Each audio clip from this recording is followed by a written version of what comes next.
does it mean? You are the particle, the dust in the scheme. Now that you have all the things that you want, did you ever look around to see who you forgot? When did you come to America? Garden of Eden, Garden of Rush. Black hearts, the comforts, the dream for what we fought. The crossroads is here now. We forget our debt too much.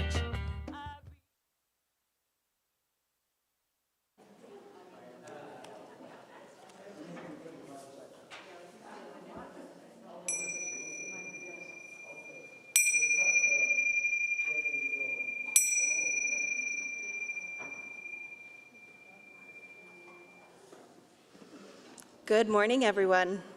Welcome. My name is Amy McKlindon. I use she, her pronouns, and it is my honor to serve as your worship associate this morning while our minister, Reverend Christine Dance, and many of our congregants who you saw up on the screen just a moment ago are at the Phoenix Pride Parade.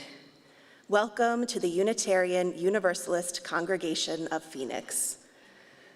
A very special welcome to those of you who are joining us for the first time. The Unitarian Universalist Congregation of Phoenix strives to be a spiritual community for our time, focused on diverse theological perspectives, radical inclusion, and knowing that issues of justice and equity shape everything we do. A very special welcome to those of you who are joining us via Zoom, YouTube, and Facebook. Those of us who are here in the room, can we please turn around and wave to our folks online, remembering that we are one congregation, no matter how we are participating together.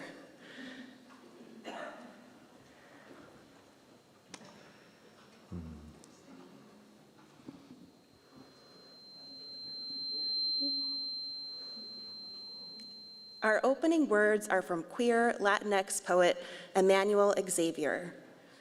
There are gods amongst us, so black, so brown, so fierce, so beautiful, so bright. Look up toward the heavens and pray, then look at yourself in the mirror and say, stars are not only found in the sky, but in ourselves. We have a ritual in our community of recognizing the lives of individuals lost to mass shootings in our country by placing stones in water. Today, with a heavy heart, we remember the lives of 5 individuals, 5 bright stars amongst us, lost in a mass shooting by a 15-year-old shooter in Raleigh, North Carolina this week. We hold their families and community in our hearts as we mourn the continued impact of gun violence.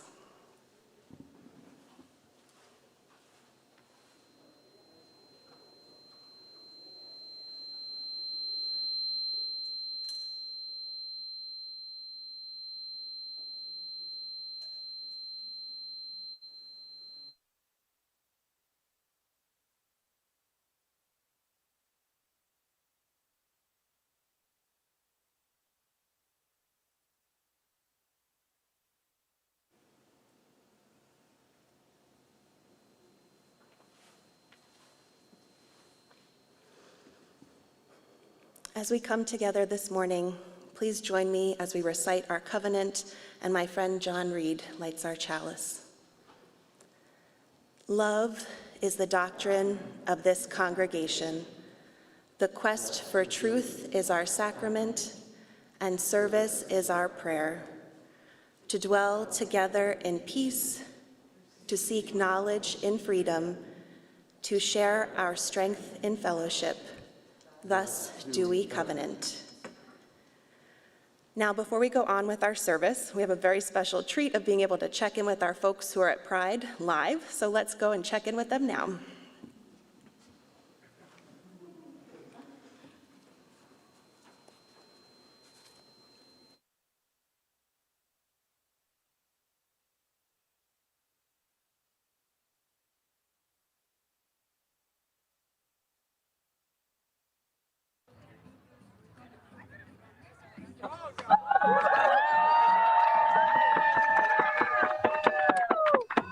Good morning, UUCP!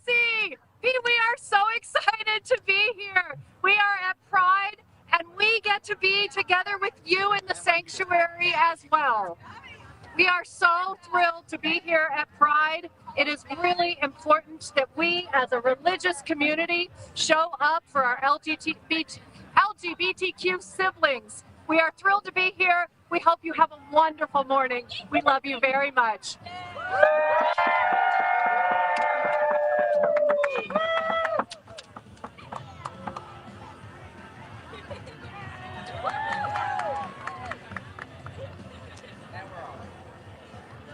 Cool. Happy Pride! It is so sweet to see them at Pride. And I have to mention, it is an exciting step for our little tech team to be doing this service and having them call in at the same time. So big thanks to everyone helping with that today. I'm Benji Messer, UUCP's music director. I use he, him pronouns. In honor of our folks at Pride, I'd like to sing now We Are a Gentle, Angry People Together, which was written by Holly Near after the assassination of Harvey Milk, who was the first openly gay man to be elected to public office in California. I have some choir members joining me on this one. I think, just recognizing that LGBTQ folks are still targeted for destruction in our society in many ways, and we still get to be angry about that and gentle about it. I couldn't imagine singing this one alone, so here we go.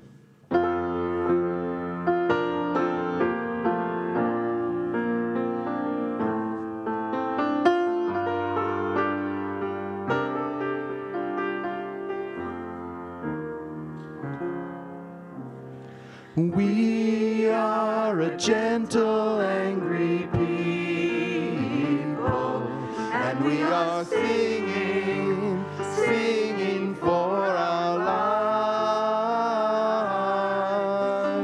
We are a gentle, angry people, and we are singing, singing for our lives. We are gay and straight together, and we are singing, singing for our lives. We are gay and straight together, and we are singing, singing for our lives. We are a land of many colors, and we are singing, singing for our lives. We are a land of many colors, and we are singing, singing for our lives. We are a gentle, angry people, and we are singing, singing for our lives.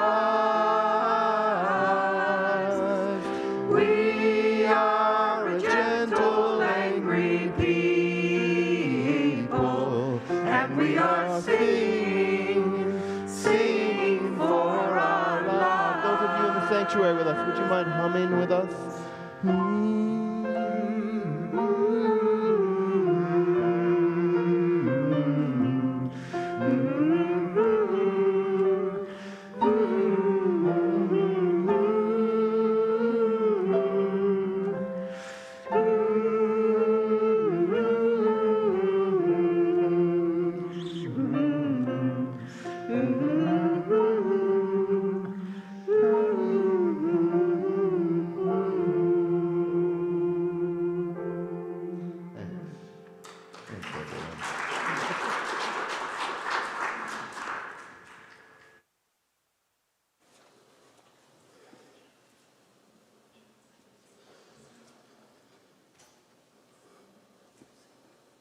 Everything going on at UUCP can be found on our website, which is phoenixuu.org, and in our weekly newsletter, Compass.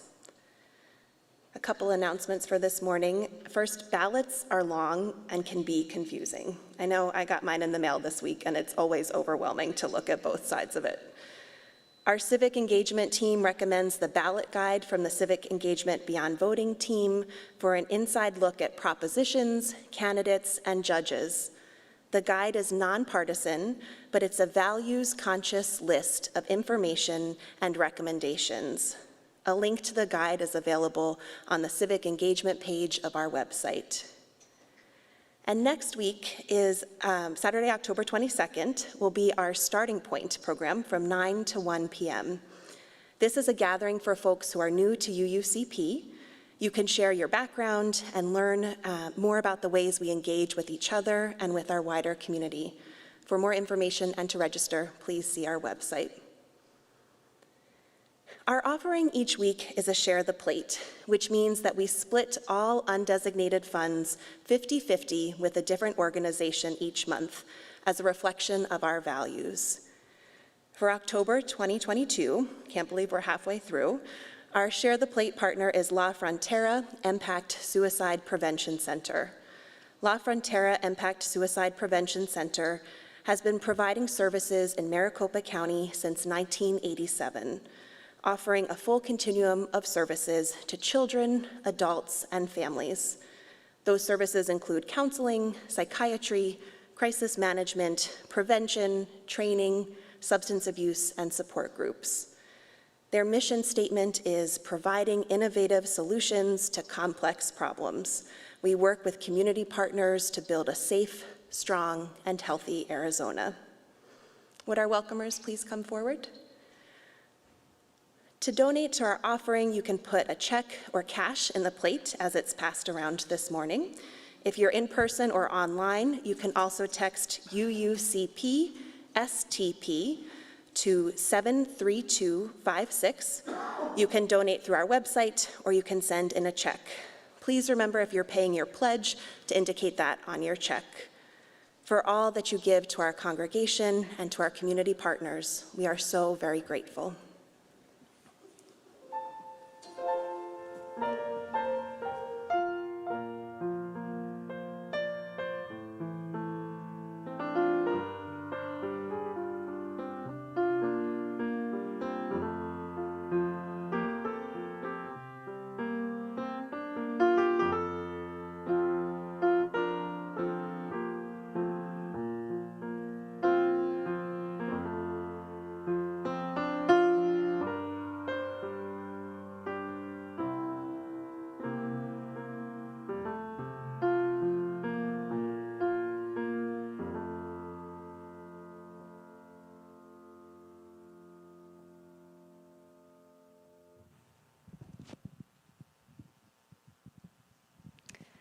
For our Together time, we saw that many of our young people are at the Pride Parade. I'm looking around, and I would invite anyone who's feeling young at heart to come up here and join me, or stay comfortably in your seats and we can chat from there.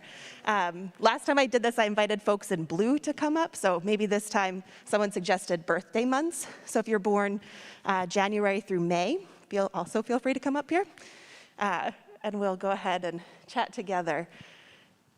So the exercise I have for today is borrowed from ideas from Martha Dallas, and with special thanks to Reverend Christine for her assistance as well. So I'm curious to know what the two of you feel, and those of you in the audience, as you think about what you believe is the best food. So think about that for a moment. And if you're wondering exactly what I mean, I'll leave that up to you to interpret as you choose. So what do you believe is the best food? Just think about it for a minute, and when you have one in mind, if you could just raise your hand. I mean, I know I'm not the only one who loves to eat in this sanctuary. Okay, we're getting a few hands. All right, so in a moment, I'm gonna scan across the room, and when I'm pointing in your direction, if you feel comfortable, call out your best food. Folks on Zoom, please feel free to enter it into the chat, and I'll see it when I hop back up on my laptop. So I'm just going to do a point, and if you can just call out the food that you've got in mind as your best food. Chocolate. Ooh, chocolate. The food I share with friends and other people who show up. Food I share with friends and other people. Love that. My mother's Mexican food. Ooh, my mother's Mexican food. Blueberries. Blueberries. Ethiopian. Peruvian food. Southern comfort food. Oh, I'm starting to get hungry. Artichokes. Yeah. Enchiladas. New Orleans. Thai food. Yeah. Go ahead. Ooh, chocolate ice cream. 2 votes for chocolate, 1 in ice cream form. Fish. All right. Apples. Okay. So we've got a diversity of different beliefs about what makes the best food, and it's not surprising. So now I'm wondering what one word you would use to describe your best food. Maybe it's sweet, or crunchy, or healthy, or locally sourced. We had a lot that were to specific regions of the country and the world. And I'm going to ask just a few of you if you could shout out and share your one word. What's the word that describes your favorite or your best food? Amazing. Comfort. Loving. Yummy. Sweet. Healthy. All right. So again, lots of different beliefs about the qualities that make foods our best foods. So now I believe that for many of you, and perhaps for most of you, the food that you believe today is the best food will not be the food you believe is the best food for the rest of your life. I believe it's very possible that the best food could get knocked from its throne and replaced by a different food, a new best food. What might occur to make this happen? Well, maybe you'll try something new. Maybe your taste buds will change. Maybe you'll get a recommendation from a friend, or you'll smell something that smells so delicious you just have to try it. As Unitarian Universalists, we really value the freedom that each of us has to believe about not just things like what we think is the best food, but also about bigger things, like why are we here? What's the meaning of our lives? What's most important and valuable to me? How can I be most true to the purpose I see for my being alive in this world? We affirm the freedom to believe what we choose about these things, but we also have the responsibility to work out those beliefs with thought and care. Can we believe anything we want? No, but we do believe what our hearts and our minds tell us is right. This year, Reverend Christine is exploring a bunch of different beliefs and what they teach us about freedom and how they give us hope. Today, she'll be talking about the religions that can be found in Central and South America. We're learning about different beliefs together. And thank goodness we don't have to do it by ourselves. No, we are fortunate to have one another to help us try out our beliefs. It's like we can offer each other tastes of ideas that feel true. Together, we can bring our best food to share at a potluck, together in community, as John Reed said earlier, and we can each bring those treasured beliefs to share with one another here in our congregation. We can put several on our plate. Maybe we start with the ones that we're confident we like, and then we can always go back for seconds, for a chance to try something that our friends recommend as really yummy. And sometimes, those new yummy tastes will become favorites. So at coffee hour, after service, I encourage you to share with each other what you believe is the best food. And maybe even more fun, what's the worst? Thank you.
Thank you, Benji. A beautiful soundtrack to our own personal live stream to the Pride Parade.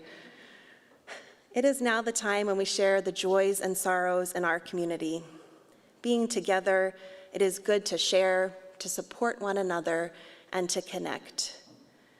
Folks on Zoom, I invite you to enter any joys or sorrows you'd like to share into the chat. Please put your name at the beginning.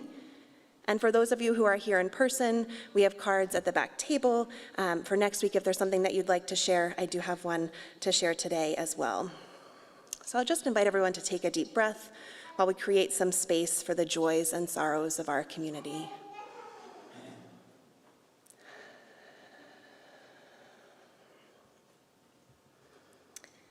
We have a joy from Sunshine. They share, I am so grateful to Jade, Danny, and the team for making the live stream from the parade happen with lots of wonderful emojis. Yes, thank you so much for this. What a special treat.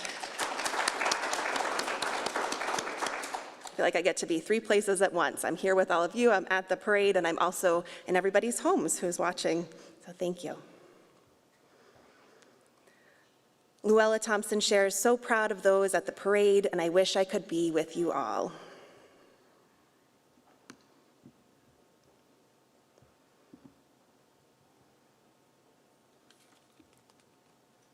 I have an in-person joy from Ruth Pincus. Ruth, do you want to give us a wave? There's Ruth. Ruth shares, after 5 years, I managed to publish my book. Congratulations, Ruth. What a milestone.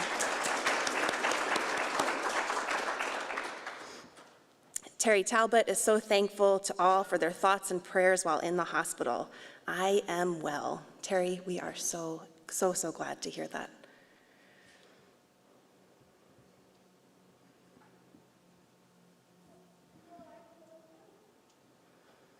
While we hold space for all that's been shared and all that remains in our hearts, I invite us to send hearts to one another, from the Zoom folks to those of us who are here in person, if we can give each other a little bit of love.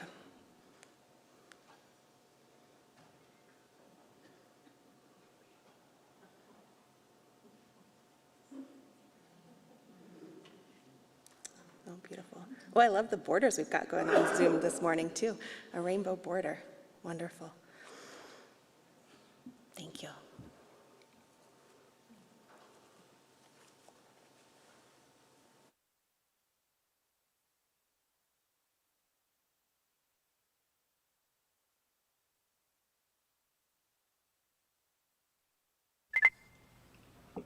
Good morning, my beloveds. While I'm marching downtown at the Pride Parade, I am honored to be with you this morning by video. I invite you into a time of meditation and prayer. I invite you to settle yourself wherever you are, whether that's at home or here in the sanctuary. I invite you to put your feet on the floor if you wish, to settle in place.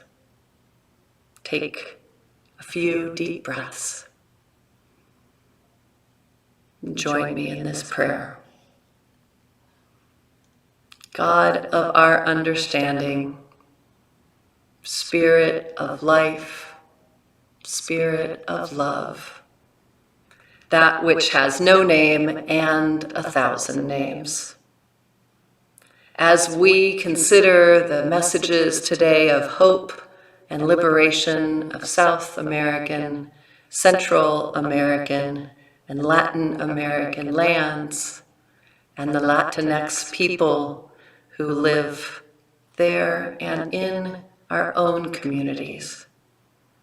May we consider those who are of that community and in our community, and those who are most vulnerable and marginalized. God of love and compassion, may we always recognize the humanity and spirit in the refugee family seeking safety from violence, in the migrant worker bringing food to our tables, in the asylum seekers seeking justice for their families, in the unaccompanied child traveling in a dangerous world. Give us hearts that break wide open whenever we recognize their hurt or fear. Give us eyes to recognize them as our siblings instead of as a threat. Give us voices that fail to remain silent, but which decide instead to advocate prophetically.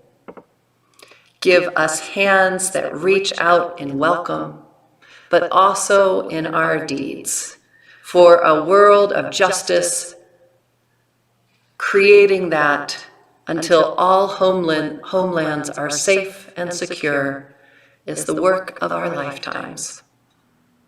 May these prayers move from our mouths to our hearts, to our hands. May it be so every day and today.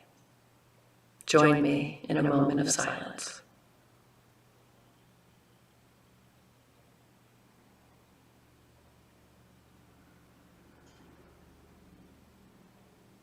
Amen. Blessed be, and Ashe.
I just got back earlier this week from a fabulous trip, visiting friends and family and taking some time for R&R on the East Coast.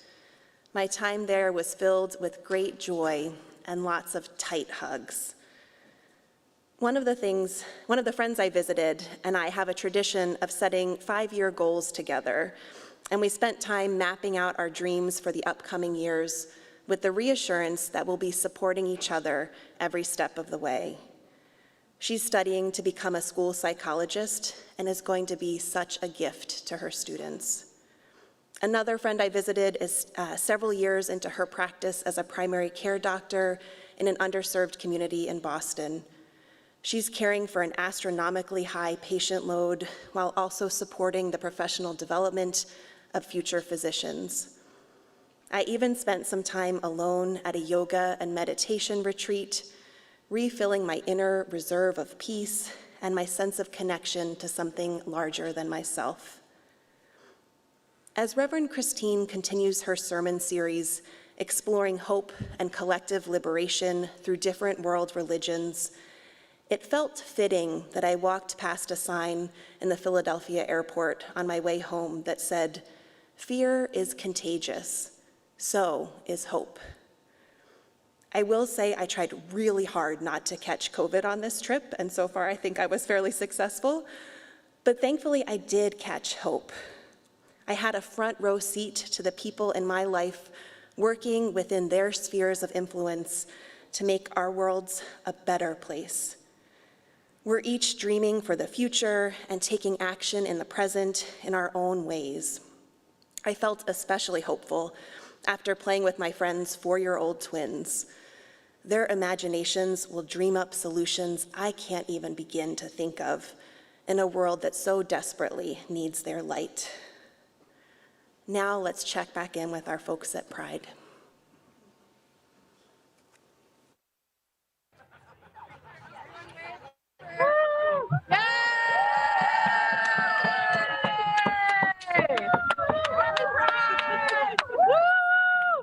Are you all having a great service? I really hope so. Thank you, Amy and Benji, for doing such great work.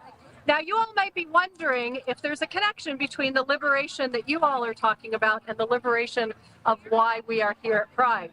You weren't thinking about it? Well, now you are. So, of course, we are marching here for liberation the same way that we're talking about liberation and the need to be free, to be fully authentic ourselves, whether we are immigrants, whether we are gay, queer, trans, whatever our identity, we need to fight for liberation. So we are tied with you all at the same time. Have a great rest of the service. You're going to see me in just a second. Love you all. Bye.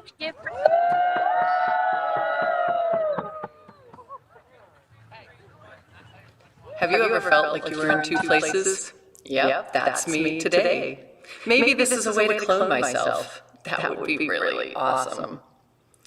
Today's sermon is the second in a series of finding hope in the idea of liberation and what different world religions teach us about that liberation. A couple weeks ago, I spent a bit of my sermon talking about liberation theology. And I acknowledge that I'm drawing liberally from a book by Miguel de la Torre. And one of the things that I love about Dr. de la Torre is that he talks about liberation from his perspective as a Cuban refugee. He explains his ideas of liberation theology from his Latino perspective. And like many things that come from the Latin American countries, the work of those countries for liberation has been overshadowed by other efforts. I want you to think about how much you know about the liberation stories of South and Central America. You might know that each and every one of those countries were colonized, mostly by Spanish or Portuguese countries, and that colonization has impacts still. You might know that each one fought for their liberation from that colonization. But how much do you know about the individuals involved in that liberation and all of the liberation movements since then? And how much do you know about how little things changed for the folks in the countries after they were decolonized? How little it changed for the poor and disenfranchised?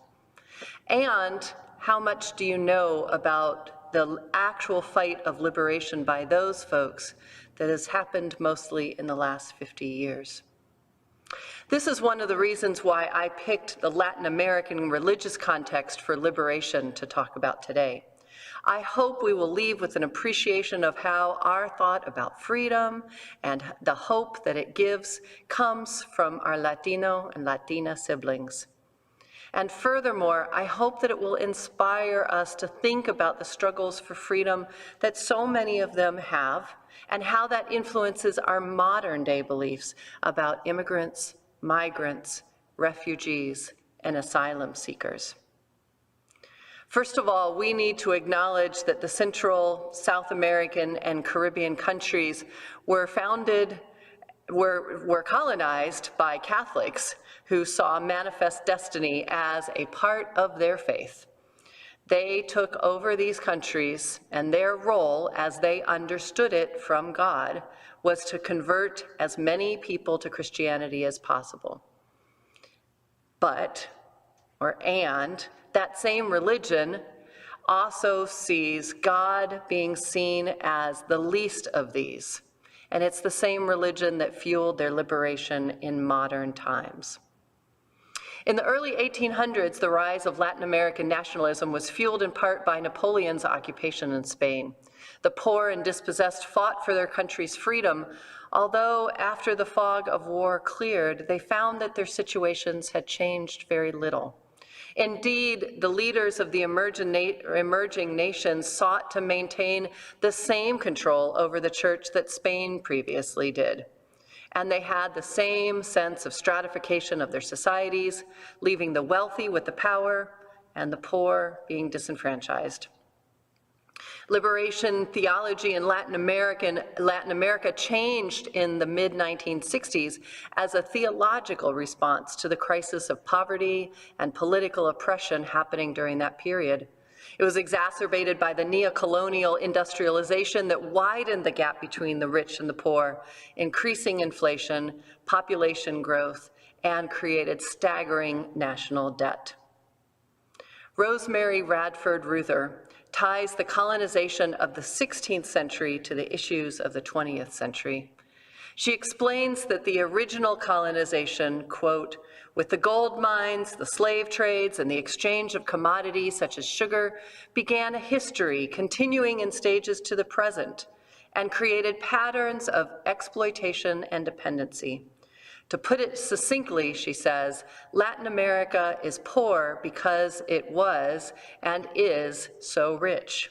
Rich in minerals, metals, temperate climates, and fertile land.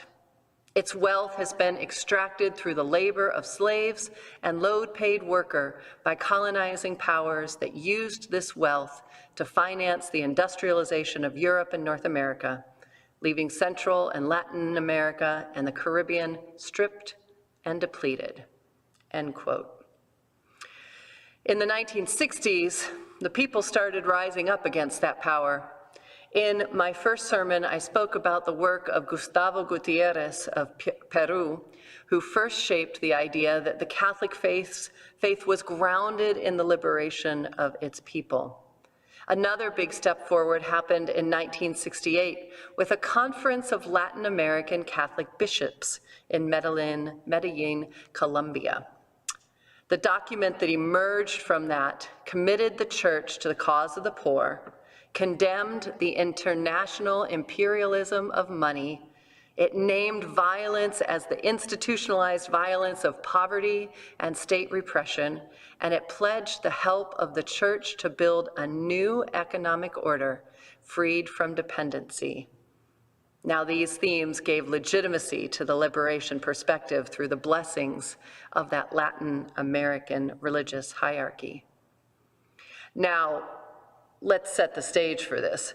The Catholic Church still wielded a lot of power and money that the bishops were talking about, and they could only institute so much change from within that system that held the power. In fact, many bishops not at the meeting disavowed the document and saw it as the work of a radical leftist group. Does this sound familiar to anyone? But the views from that document lived on in radical young priests and pastoral leaders. One of these leaders was Ignacio Ellacuria, a young Jesuit priest who was born in Spain but did his ministry in El Salvador. Ellacuria fought against the common belief that what one senses, one kind of feels, and one intellectualizes or thoughts were not distinct. He said that we were all sentient intellectuals. Therefore, we weren't just beings given random stimuli, but rather beings that could make choices. He embraced evolutionary ideas that we worked from basic survival of the individual to survival of the community, and that the eventual aim was the, quote, liberation of all humanity. The oppressed, marginalized, and impoverished humans play a key role as they indicate where humanity is in this progress towards liberation. Those who lack basic physical needs are those denied the basis for becoming fully human. It is the duty of those whose basic needs are met and who have the privilege of wider areas of freedom to dedicate themselves to those who are impoverished to create a society where more and more people are freed from basic wants and can become more fully human, end quote. So then Alacordia took that a step further and talked about what that meant for our civilization. He said that the new humanity to which Christianity must aspire was called a civilization of poverty. Now, he didn't mean that everyone should be poor. Instead, he suggested a simple living, societies in which the basic necessities are met for all members, for food, housing, health, education, and work with dignity. In this society, the social should predominate over the political. So these are thoughts that can still be relevant today. And that is just one, albeit an influential perspective of the vision of liberation and the hope that can come from it from our Latin American siblings. So now, I'm going to take a giant leap, ready, really, really big, and bring us into that modern day Hispanic Americans or our Latinx community. The X is a way to not gender either Latina or Latino. Because that grounding of liberation through faith and God being the God of the oppressed is alive and well in many Hispanic communities, whether they are Catholic or Protestant or beyond, it is important to note that there is no one way of defining Hispanic. There are hundreds of cultures, dialects, foods, places of origin. To try to speak of Hispanic Americans as one group is to inherently get it terribly wrong from the start. However, there are some things that are generally true from a liberation theology perspective. De La Torre says, Hispanic Americans live on the hyphen that serves as a seesaw between Hispanic and American. To be Latina or Latino is to live on the border with one foot in the third world and another in the first. This is not just the physical border that separates the United States from Latin America, but invisible borders in every US city and community that separate power from disenfranchisement, privilege from dispossession, and whiteness from colored. End of the quote of De La Torre. The liberationist theology that emerges from all of that is a survival theology whose purpose is to ascertain the character of God in the midst of Latinx trials and tribulations. A character that provides guidance for what kind of action the Hispanic community can undertake. However, any action, Miguel de la Torre says, must be done en conjunto, that is, within the community. Moving away from the Eurocentric hyper-individualism that undergirds how theology has normally been conducted in ivy towers, Latinas and Latinos commit to a collaborative methodology conducted within, by, and for the overall community. So where do we find our hope? Our hope is Unitarian Universalists who might not see the Catholic God as the God of liberation. Where do we find our hope in these Latin American and Hispanic American theologies?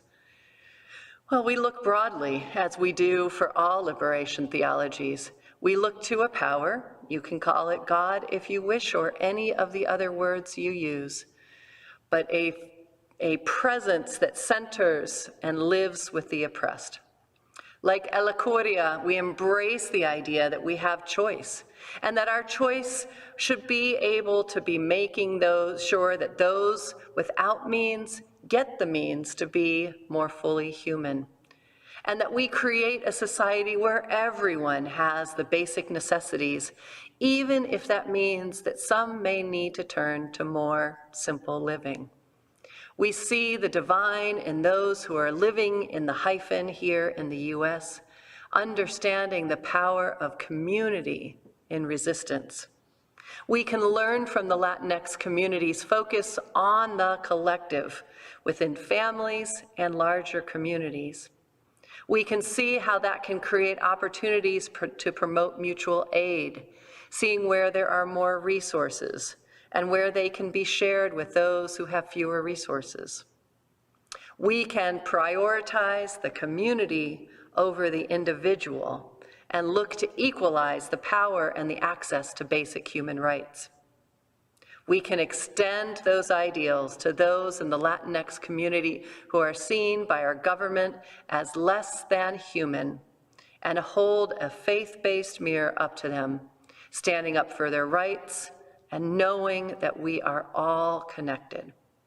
By understanding how our liberation is tied to theirs, we all become more free. For our Hispanic siblings, for our Latin American siblings, for our queer siblings marching today, for our poor siblings, for our siblings struggling to get access to basic needs, may our hearts, may our faith, and may our deeds live in solidarity to create the world we dream of. May it be so.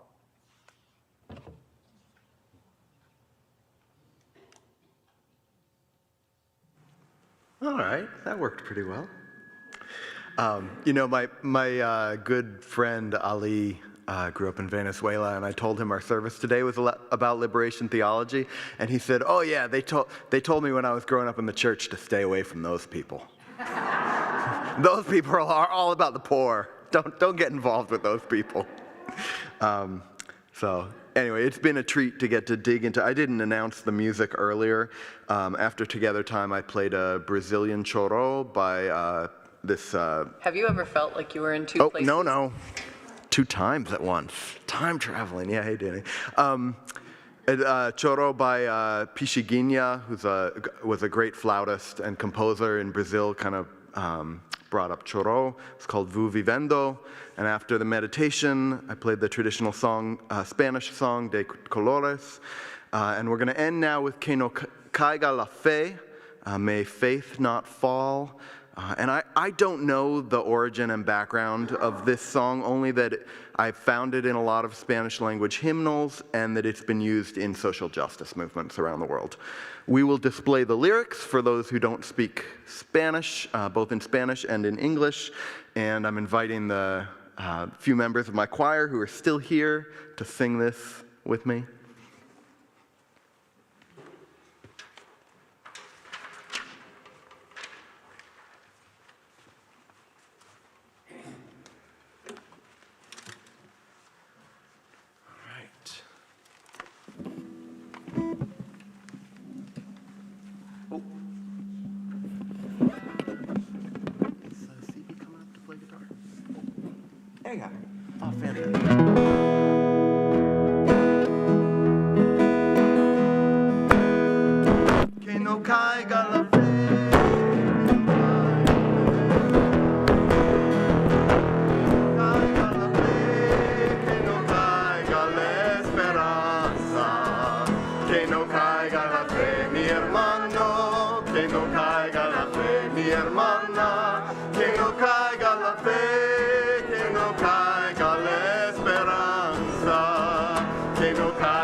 Y se acaba del deseo de luchar.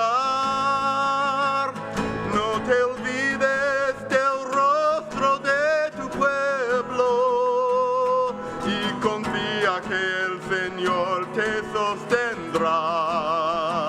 Que no caiga la fe, que no caiga la esperanza, que no caiga la fe.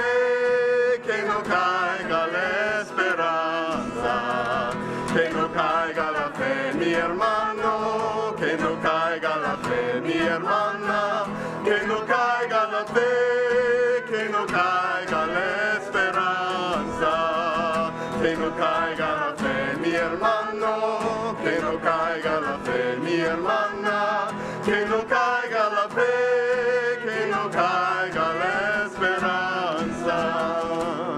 Aunque el tiempo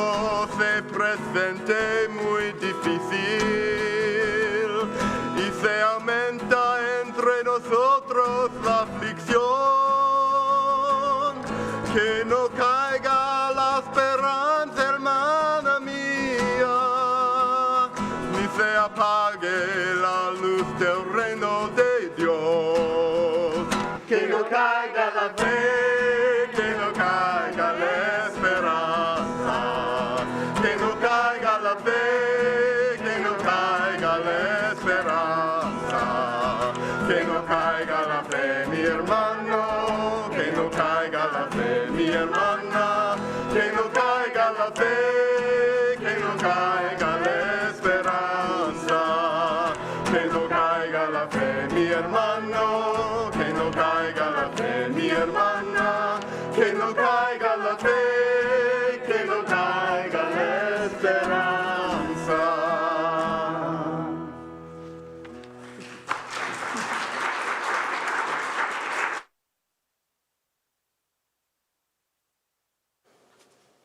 Thank you, Benji and choir.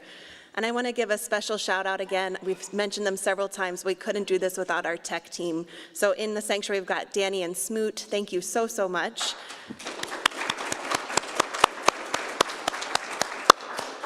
And out in the field today, we have Jade with a lot of support from Carrie and others who are on site. So thank you, thank you, thank you. Immediately following service, we have coffee hour. One will be online, and there's also one that will be outside through those doors. A reminder that while you're inside, please stay masked. If you're outside, masks are optional.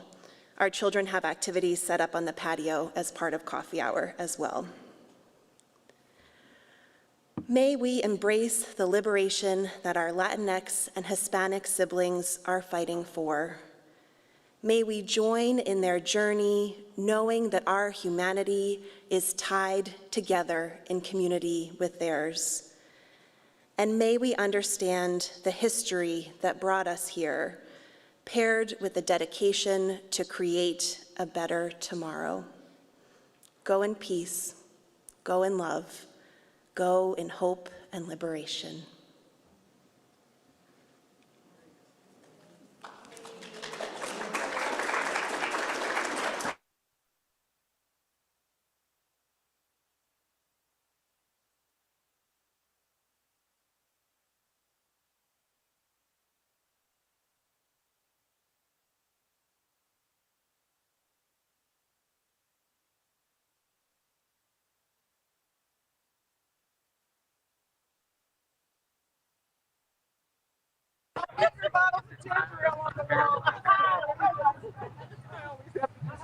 Yes. Are we on right now? What? Yes. Yeah.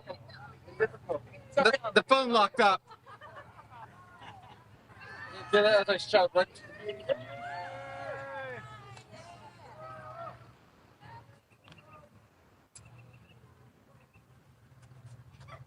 Happy Pride, everybody! Nobody's cheering for us.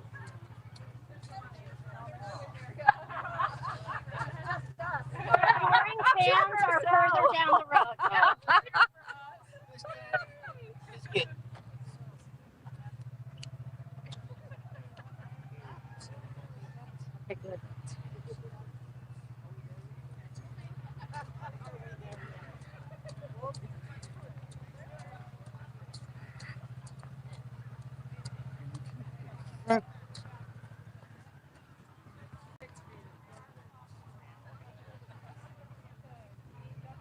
I love your cake.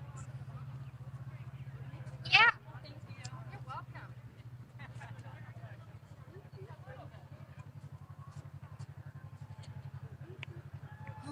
Stop.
I know.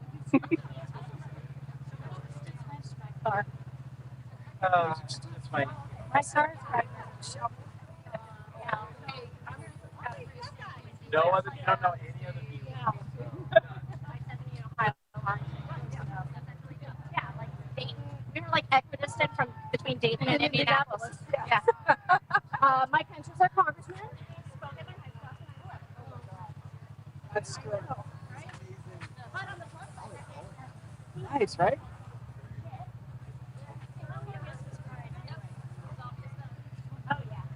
Are we still going?